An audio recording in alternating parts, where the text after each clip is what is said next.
Oggi voglio portarti nel mondo dei vichinghi, non quello dei film, ma quello reale. Voglio portarci dentro insieme, nelle case lunghe, con il fumo che resta basso, nei villaggi dove tutti sanno chi sei, cosa fai e cosa non dovresti fare. Qui la forza non è solo muscoli e armi, è reputazione, è come vieni visto, è cosa si dice di te quando non sei presente. Nel mondo vichingo non esiste l'idea di vita privata come la immaginiamo oggi.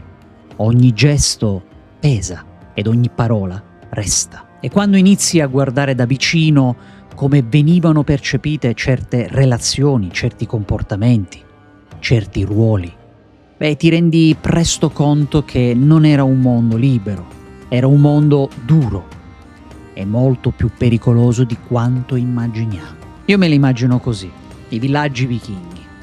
Poche case lunghe, una vicino all'altra, legno scuro e fumo che esce dai tetti. Odore di animali, di ferro, di mare. Cammini e senti gli sguardi addosso, non perché sei uno straniero, ma perché qui tutti notano tutto.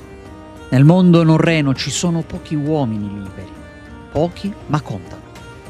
E si conoscono da sempre, perché hanno combattuto insieme, hanno lavorato insieme, hanno persino dormito sotto lo stesso tetto. Non esistono angoli dove sparire davvero. Se parli con qualcuno, lo vedono.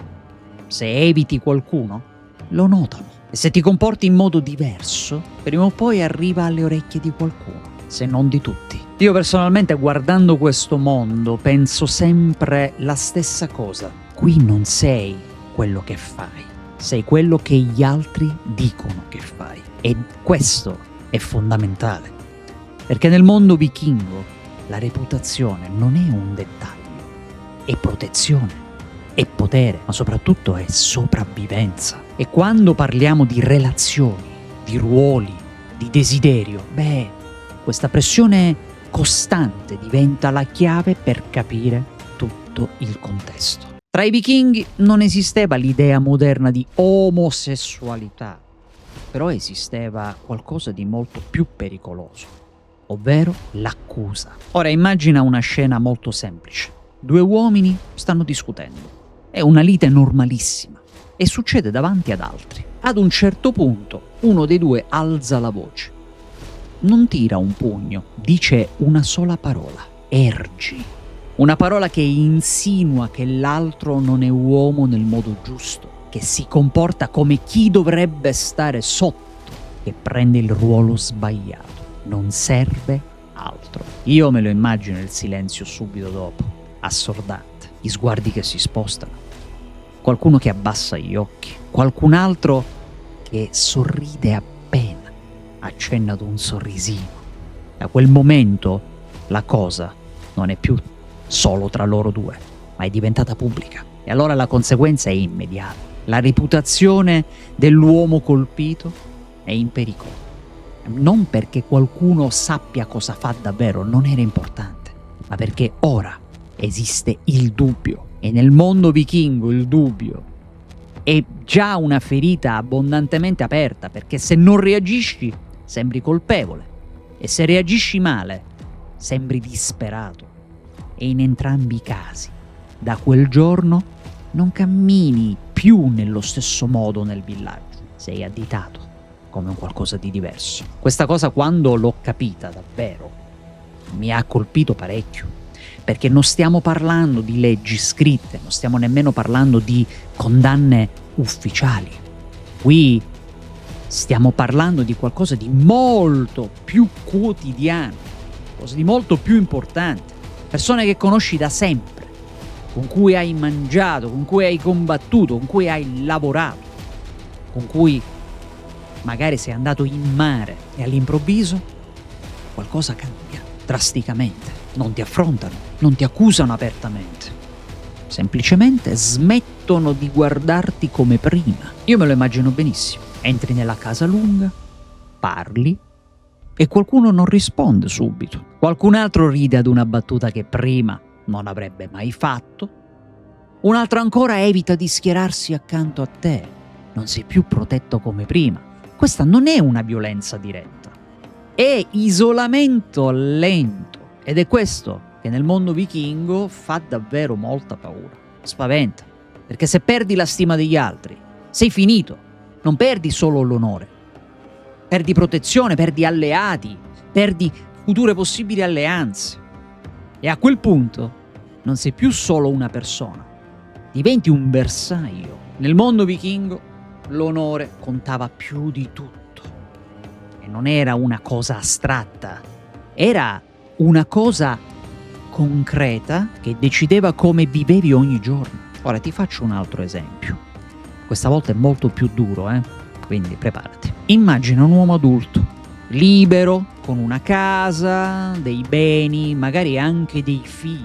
Qualcuno inizia a dire che in un rapporto lui prende il ruolo sbagliato, quello del dominato, quello che si lascia usare. Ora non importa se è vero, bastava semplicemente il dubbio.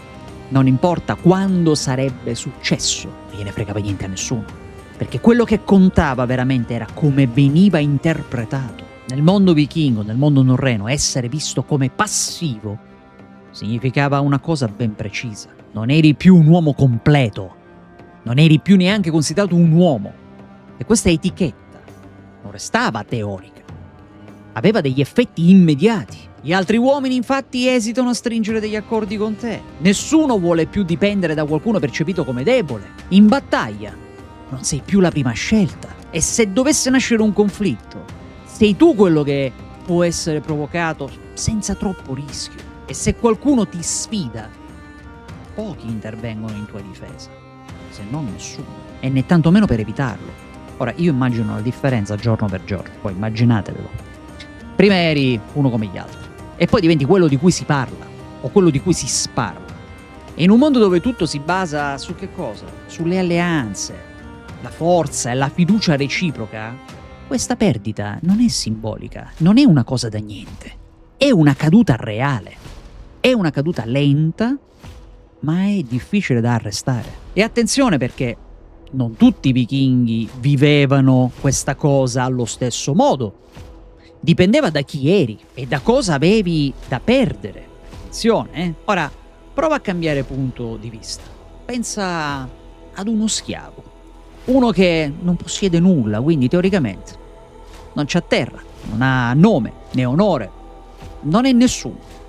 Ok? Se circola una voce su di lui, da nessuno cambia molto poco, perché la sua posizione è già fissata.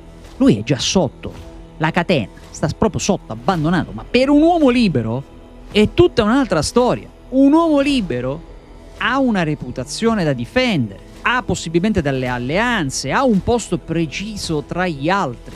Ed è proprio questo il problema. Perché quando l'accusa colpisce uno schiavo, resta lì, non gliene frega niente. Però quando questo colpisce un uomo libero, questo si espande a macchia d'olio, perché mette in dubbio il suo ruolo, la sua autorità, la sua capacità di guidare, la sua capacità di comandare, la sua capacità di proteggere persino i suoi beni, i suoi averi. Io me lo immagino così. Uno schiavo può subire, un uomo libero deve reagire e deve farlo subito. Però reagire nel mondo norreno significa esporsi ancora di più, perché difendersi con le parole, con i gesti, a volte devi farlo con la violenza, e se non riuscivi era la conferma. Qui la situazione diventa davvero pericolosa allora, perché più hai da perdere e più una singola accusa può distruggere te stesso e tutto quello che hai. A questo punto fermiamoci un attimo e mi immagino io lì, tu lì con me. Ok?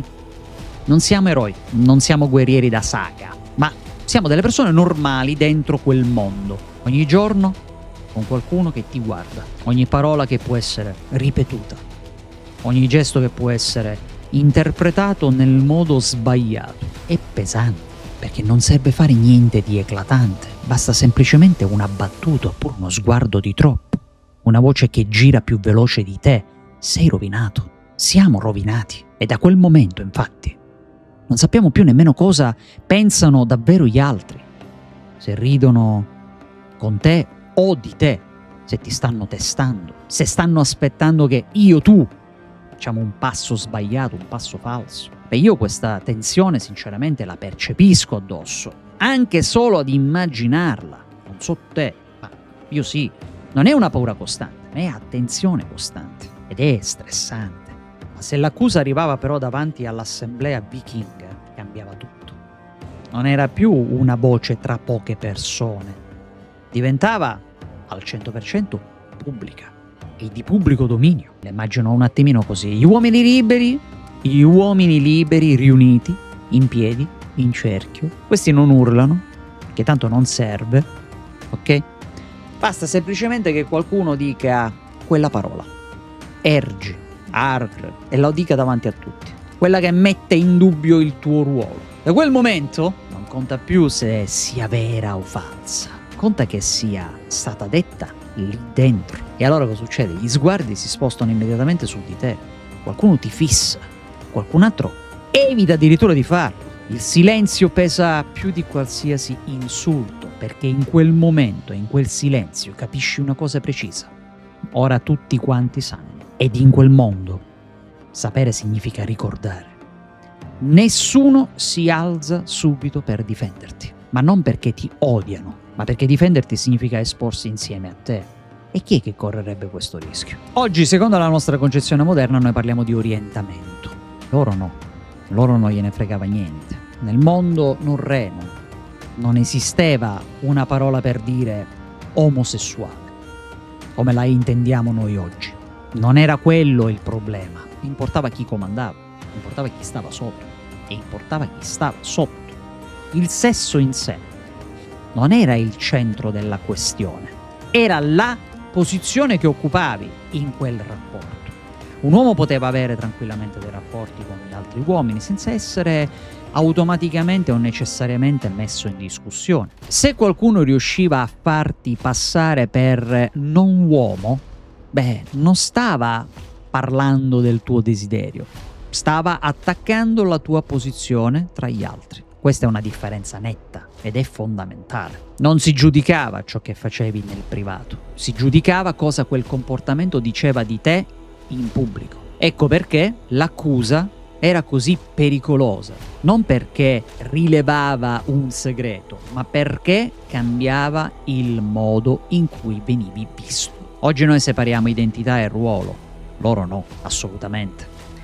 Per i vichinghi contava una cosa sola: se eri ancora considerato un uomo completo oppure no. E allora la domanda qui te la faccio io: se fossi nato nel mondo vichingo, non come guerriero, ma come una persona qualunque, quanto ti saresti sentito davvero al sicuro? Rispondimi nei commenti. Bene amici, siamo giunti a conclusione di questo video che spero sia stato di vostro gradimento. Fatemelo sapere con un bel pollice in su, iscrivetevi al canale, commentate, condividete e perché no, noi ci vediamo al prossimo video.